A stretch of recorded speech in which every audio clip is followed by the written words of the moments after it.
সারাটা দিন গাধার মতো এত খাটুনি খাটবো, নাম তো হবেই না, হবে উল্টা বদনাম। হ্যালো এভরিওয়ান, সবাই কেমন আছেন? আশা করি সবাই ভালো আছেন। আল্লাহর অশেষ রহমতে আমিও ভালো আছি। কিন্তু দুঃখের বিষয় হচ্ছে যে সারাটা দিন এত বেশি খাটাখাটনি করি, আমার মতো মনে হয় অনেক আপুরাই এই খাটাখাটনিগুলো করেন, হয়তো বা কেউ কেউ একটু বেশি সুখে থাকেন, হয়তো আমার মতো অত বেশি খাটুনি তাদের করতে হয় না। কিন্তু আমার মতো যারা খাটাখাটনি করেন তাদের হাজব্যান্ডরা আসলে কি বলে সেই রিভিউটা আজকে নিব। আর বলবেন না, সারাটা দিন এই যে কাজ করি, তারপরে হাজব্যান্ড সারাদিন পরে অফিস থেকে আসার পরে বলবে যে সারাদিন কি এমন কাজ করো, ওই তো হচ্ছে একটু রান্নাবান্না করো আর একটু হচ্ছে বাচ্চা সামলাও, এ আবার কেমন কাজ? এটা কোনো কাজের মধ্যে পড়লো? আর আমরা যে সারাদিন অফিসে এত বেশি প্রেশারে থাকি, এত কাজ করি, আমরা সারাক্ষণ কম্পিউটারের সামনে বসে থাকি, হাত ব্যথা হয়ে যায় কম্পিউটার টিপতে টিপতে, এদিকে হচ্ছে মাথা ব্যথা করি, সারাদিন কাজের প্রেশারে থাকি। আর তোমরা কি এমন করো? সারাদিন ফোনই তো টিপো, ফোন টিপতে আর কি কষ্ট, বরং বিনোদনই তো নাও, তোমাদের তো কোনো কাজই নাই।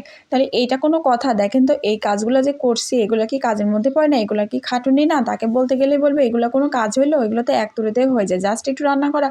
রান্না করতে গেলে যে রান্নার জন্য যে মানে শুরুতে যে প্রসেসটা করতে হয়, এগুলোকে করতে খাটুনি লাগে না? পেঁয়াজ রসুন আদা মানে কাটাকাটি এটা ওটা করা, এগুলো কি কোনো খাটুনির মধ্যে পড়ে না? এগুলো হচ্ছে জাস্ট একটু কাজ, মানে জাস্ট কাজ, এগুলো কোনো খাটনি না। ওই যে ঘর দুয়ার মোছামুছি, তারপরে একটা বাচ্চা সামলানো, বাচ্চার প্রতি যে এত টেক কেয়ার করা লাগে, নিজের খাওয়া ঘুম, একজন মা কিন্তু একটা বাচ্চা পালতে গিয়ে নিজের খাওয়া ঘুম, নিজের সাজুগুজু, নিজের যত্নটাই কিন্তু ভুলে যায়।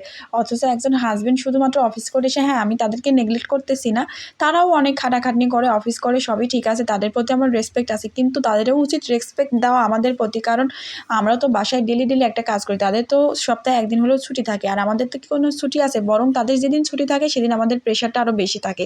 তারা বাসায় না থাকলে আমরা নুন ভাত পান্তা যাই হোক থাকতেছে, আমরা সেটাই কিন্তু খেয়ে ফেলতেছি, কিন্তু তারা তো আর সেটা খাবে না, তাদের জন্য স্পেশাল করতে হবে। আর তাছাড়াও তো এমনিতে প্রতিদিন নানান রকমের রান্না টান্না তো থাকেই, বাচ্চাকে সামলানো, আর এই যে রোজ রোজ থালা বাসন মাজা, ঘর দৌড় মোছামুছি করা, কাছাকাছি করা, কি পরিমাণ একটা মানে কাজ, মানে আমাদের ওপর দিয়ে প্রতিদিন কিন্তু আমরা এই রুটিন মাফিক কাজগুলো করে যাচ্ছি। অথচ সেই অনুযায়ী আমরা তো মানে সেই অনুযায়ী কিন্তু আমরা সম্মানটা তো পাচ্ছি না, উল্টা আমাদের বরেরা আমাদেরকে ব্লেম দিয়ে যাচ্ছে যে সারাদিন ফোন টিপো। আসলে সারাদিন যদি ফোনই টিপি তাহলে তোমাদের এই কাজগুলো কে করে? আমি প্রতিদিনই বলি, আচ্ছা আমি যদি ফোনই টিপি সবসময়, তাহলে তোমার এই যে বেসিন পরিষ্কার করা, তোমার প্রতিদিন যেটা ক্লিন একটা ওয়াশরুম পাও, এই ওয়াশরুমটা কে পরিষ্কার করে দেয়? তুমি যা বাসায় আসার পরে যে পরিষ্কার একটা বাসা পাও, একটা পরিষ্কার বেড পাও, যেখানে তোমার সুন্দর একটা চকচকে বেডশিট পাড়া থাকে তোমার জন্য, সেটা কে কে করে দেয়? তোমার মানে পরিষ্কার একটা বালিশ লাগে, সেটা কে পরিষ্কার করে দেয়? তাহলে এই যে কাজগুলো তাহলে কে করে বলো তো?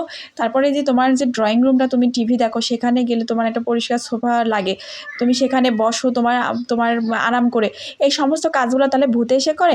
তখন বলবে এই আবার কেমন কাজে ফাঁকে ফাঁকে করতেছে, আবার আরাম করে তো রেস্ট করতেছে। বাট আমাদের কাজে কি কোনো আরাম আছে? আমরা সারাদিন নন স্টপ অফিসে কাজ করে যাচ্ছি, আপনারাই বিচার করেন।